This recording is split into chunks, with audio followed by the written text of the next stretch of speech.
Does duality actually exist, guys? Well, let's examine that.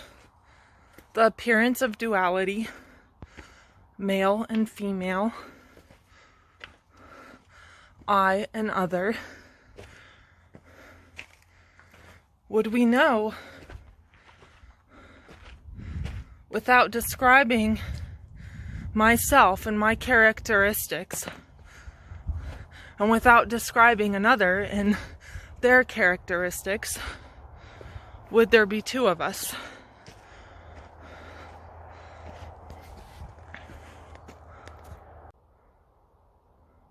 No, there wouldn't be.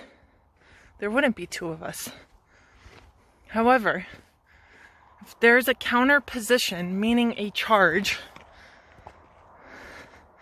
of a positive polarity and a negative polarity, energetically, this will manifest as either a receptive energy, an open energy, and a resistant energy, or a negative energy, negative charge. So a lot of the reasons why people come up on these seeming blockages in non-duality is because they have the positive charge of non-dualism and the negative charge of the ego. Now, when we say negative, we don't actually mean bad or good. The mind's overlaying that onto the appearances, just because that's how socialized and conditioned we've become, all the way down from our gender to sexuality and all that. Anyways,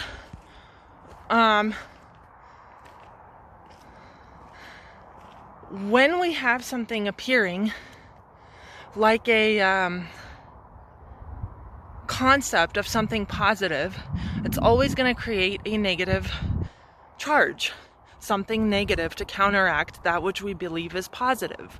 The tension and the conflict happens anytime that we create a positive polarity. You cannot have a positive polarity without a negative polarity. They are one and of the same. And in that sense, dualism becomes obsolete. Because dualism can only exist because of non-dualism. Because these energies aren't actually just positive or just negative. They have to come together. Light and dark.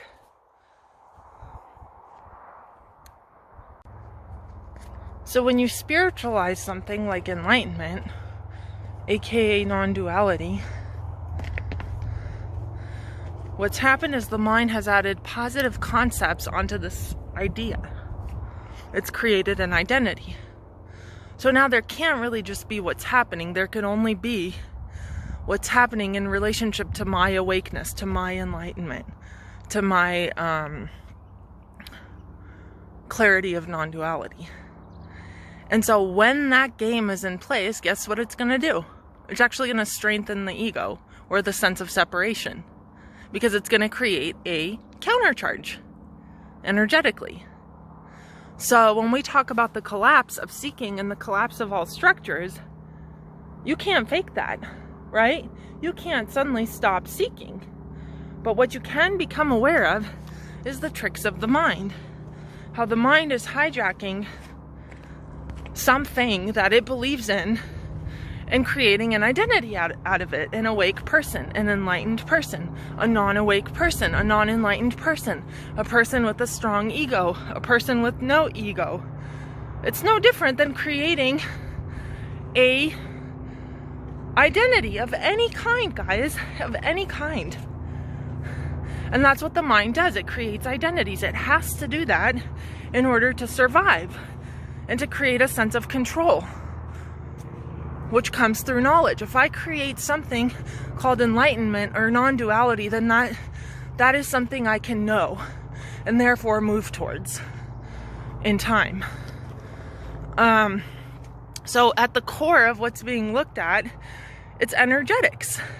You're looking at either a positive energy or a negative energy. Again, not that one is good or bad, but they're counter positions. So if you look at something that's in an alpha state, in a state of leadership, or in a state of power, it could only be in a state of power because it has the omega, which would be a state of powerlessness. So you're always moving between the two. The minute that that charge is created, a counter position is created.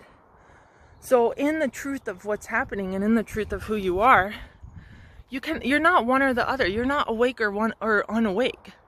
That's duality, guys. Like, no, that's not how this stuff works. That's how the mind makes it work. So you can only really ever be whatever's happening with no images attached to it, no beliefs attached to it, no identities attached to it. No thing. That's what no thing means. Okay? So that's the message for today. Have a great Sunday. Bye-bye.